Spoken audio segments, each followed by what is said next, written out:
with the thickness. So run to the store so you can kick this.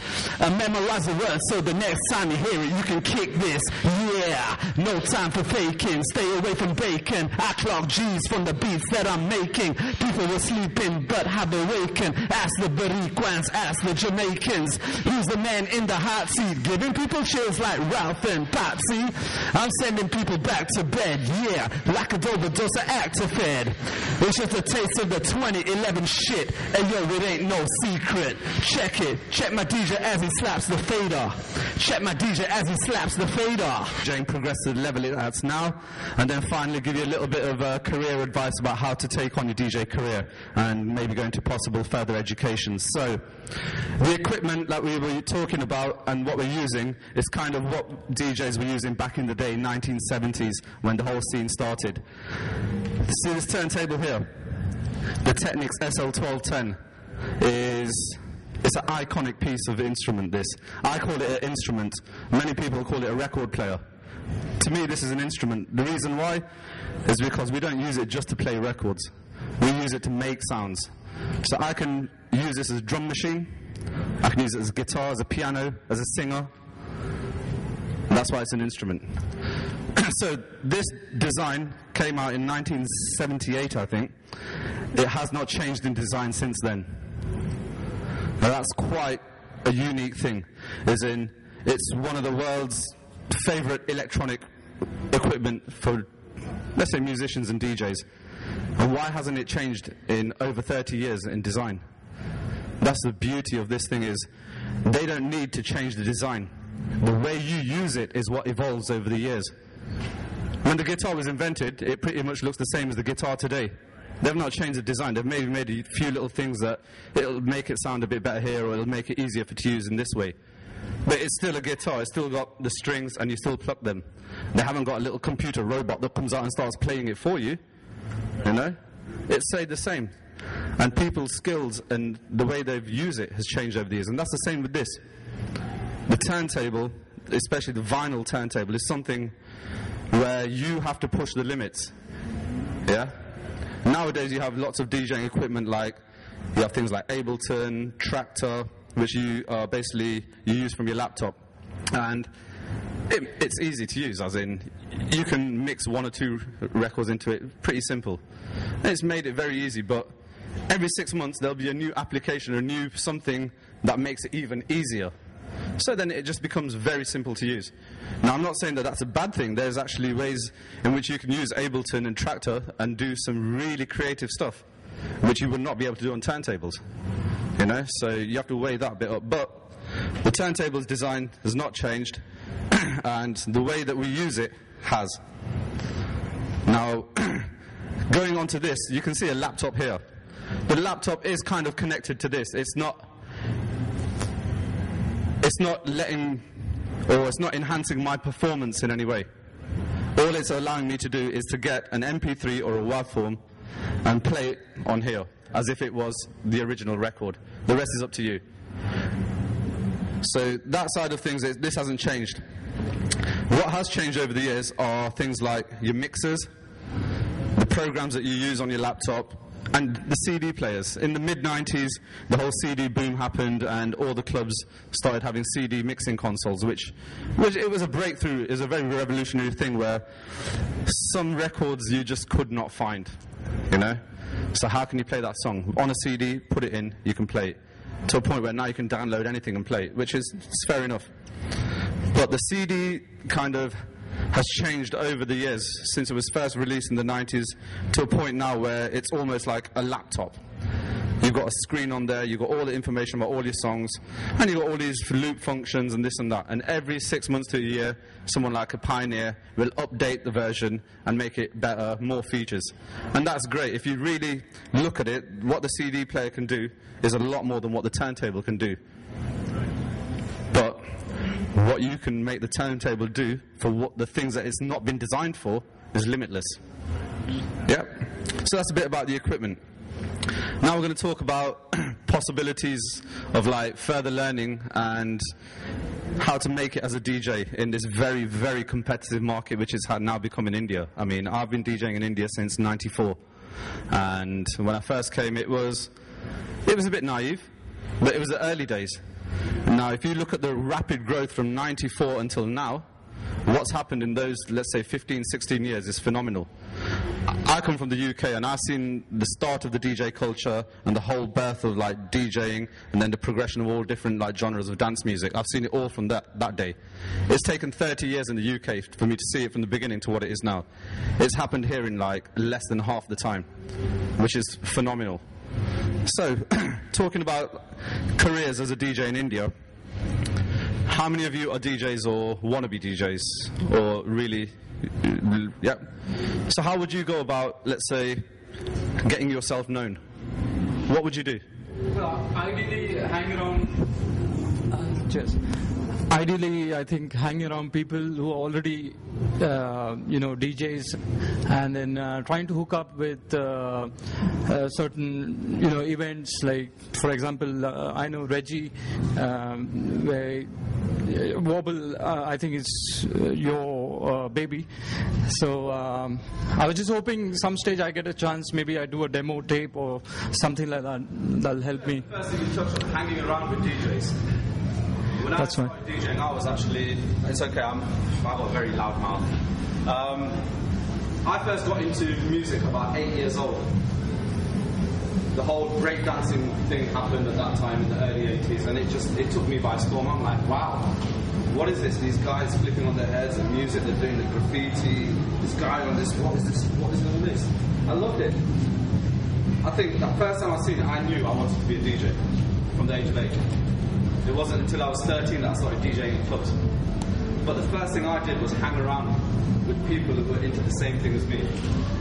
That's the only way you can develop your mind in life. Don't think you know everything. I still don't know everything. I'm learning every day. Yeah? Hang around with people who are in the same thing as you. Learn from each other. If they're telling you that, I did this at this club and it didn't work, listen to them. Take their experience on board. So the main thing is hanging around with DJs. After that, try and get your own sound. There's so much different. When I first started DJing, there was only hip-hop, house music, but not house like how it is today, but tech house, minimal house, this, that, everything. It was just house. It was hip-hop, house, and that's pretty much it. So we had the choice of either playing that kind of music or this kind of music, and that was it. Now you have a choice of 30 different genres you can choose from. So, to be honest, when I actually started was about 1997, when I was in college and stuff.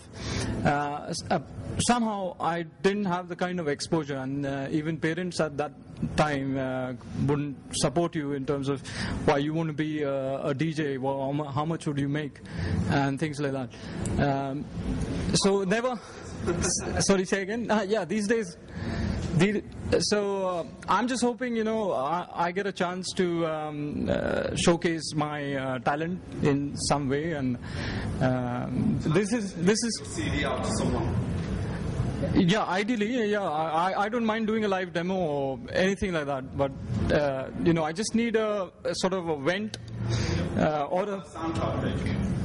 Yes, I do actually, yeah. Your mixes up on there? I've just put one at the moment, but I'll probably do some recordings today or in a couple of days and have it uploaded. Most DJs I know nowadays will kind of update their SoundCloud with a new mix every month. Sure. Which is kind of...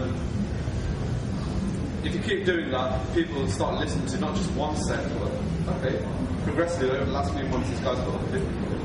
So what is your opinion in terms of I have 1210s at home. The only thing is I'm left with like 150 odd records, and I'm just thinking whether it'll be smart to have a laptop and a scratch life. I was based in the UK for about 4 years, and that's when I actually lived in a house. I don't know if you know DJ Milan Patel, or he had his own studio in his house and stuff. He got 20 odd thousand records and stuff. Yeah, so there you have the access to buy that. Here you go. Exactly. So it's first access for you would be invest in Serato. Yeah, that's what I was thinking. So I've got this chance to come down to this expo, and I'm going to venture what other options I have in terms of buying a... There's two for vinyls. You've got either Tractor Scratch or Serato Scratch. Yeah. They're the two that are kind of hold a stronghold in the market and are the best for changing digital to analog. Can you also give us some advice in terms of how would you hook up, have a small sort of setup at home which will allow you to make produce music, music production? Oh, then I mean, there's programs like Ableton. Yeah. That allow you to DJ, do live stuff as well as production. That's a 3-in-1 package, which I think is excellent value. You've also got Logic Pro, which I think it's the best one. And then you've got Reason as well. Reason, I'd say, is possibly the easiest to learn. Ableton, you can make music on there very quick and very professional sounding. Once you've kind of got a bit of experience, I'd move on to Logic, which is, I'd say, the high end of the market. Right. It's something that really, once you know how to produce music, it's take it to the next level and get the real clean, precise sound that you want. So, but start off with Ableton, music production. yeah. I mean, So there's a lot of courses that are available now in India. yeah, the SAE course. Yeah, but the problem is I'm working, so I only do it. It's like self-study for me, rather than investing that kind of money and time. Look on your YouTube. There's so many tutorials. Yeah. That's what. Yeah, every month there'll be a new one from like certain schools. I mean, I know Ableton have got their own tutorials on YouTube. Okay, right. Click on there and step by step. Just focus on one thing, master that, move on to the next one. And always just keep producing music, even if it doesn't sound good. At least you're getting your techniques and your way of working. That's developing. And then you get to a point where you know your procedure, what you need to do. It's all about then getting the right sound and everything. So is it wise to actually, have a setup like this? For example, maybe invest in I already have a desktop PC. So is it wise to actually buy a sound card, external sound card? Yeah, you could just go ahead and buy a sound card for yourself, because it's going to come handy in any way if you choose to DJ or make producer music or anything like that.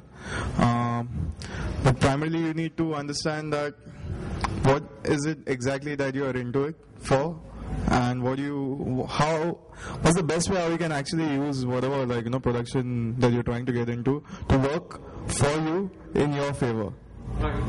Okay, it's a vast topic out there, to dive into, but then you can just get lost and lose the whole purpose and point of it, basically, right? Sir, I'd like to ask one. Yes, please, sir. Rubbing this LP up and down every now and then. Yes. And this diamond head is stuck over there. Yes. On top of it. Yes. Doesn't this and the machinery go back? No, okay. Let me explain this to you. This is not like the general cartridge that you have earlier, which you had to go ahead and listen to your records at home or anything like that. These are disco cartridges, more or less. That's the terminology for it. And it's very simple, because you need to understand one thing, that say if this is the groove, okay, of the record, and the needle is passing through it, okay, if it passes through one way, okay, it could easily pass back in the other way too. Okay, now what happens is what makes it difficult for you to scratch on makes it difficult for you not to scratch on a conventional turntable or anything like that is that it doesn't have this particular mat underneath. Okay, it's called a slip mat. So as you can see out here,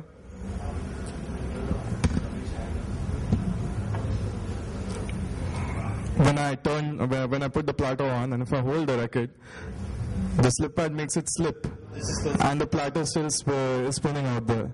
Otherwise, in the conventional turntables that you have a rubber mat underneath, and obviously that's not going to make it happen. So. But this as well. Now you think of a turntable. Yeah. I'm sure that maybe earlier in your life you must. These are two magnets. Yeah. Two opposing magnets. Half a motor. Go opposite ways, and that's the energy that's taking this round. So there's no belt in here. So with this, you can take it back and forward. It's not going to damage this because there's no belt inside. It's all magnetic driven. Let me just tell you one more thing. This machine was way ahead of its time. That's the reason again why it's still a standard in the industry. 1978. Yeah, or maybe older, because it's again the Japanese. It's those guys, the guys with small eyes and big brains or whatever like that. Yeah, those guys actually worked really hard on it, and it was more of a prototype rather than a conventional play or anything like that. It wasn't, yeah. Not designed. It wasn't. It was a fluke, actually. The entire purpose of having this fade out here, as you can see, they have mentioned over here, it's pitch adjustment. It's not tempo or speed adjustment. What they want to do is they wanted to change the pitch or the key of the track. Okay, and the only way back then how they could do so is by changing the tempo, because you have a relative law. If you increase the tempo, the pitch goes high, and vice versa. Okay, so that's the reason why they made it. And in fact, this machine out of fluke has given birth to this industry of DJing. Okay, we need to understand that. Okay, so this is mothership, more or less, always. I mean, you talk about back in the day and the whole 70s thing. Well, how did this whole DJ culture start? It's, I'd say, one of the world's biggest leisure activities and money-making things now, is this whole DJ world. And it stems from anything from, let's say, a DJ playing music right up to someone like 50 Cent or Eminem getting to #1 in the charts. It all relates back to the 70s. These guys, people like Kool Herc, his name, Hercules. He's a guy who came from Jamaica in the late 60s for us to dance to because we're getting all the attention. So what did he do? He became a DJ. And he started playing all the records for the people to dance to. And that's how he made his name. And from there, he then thought,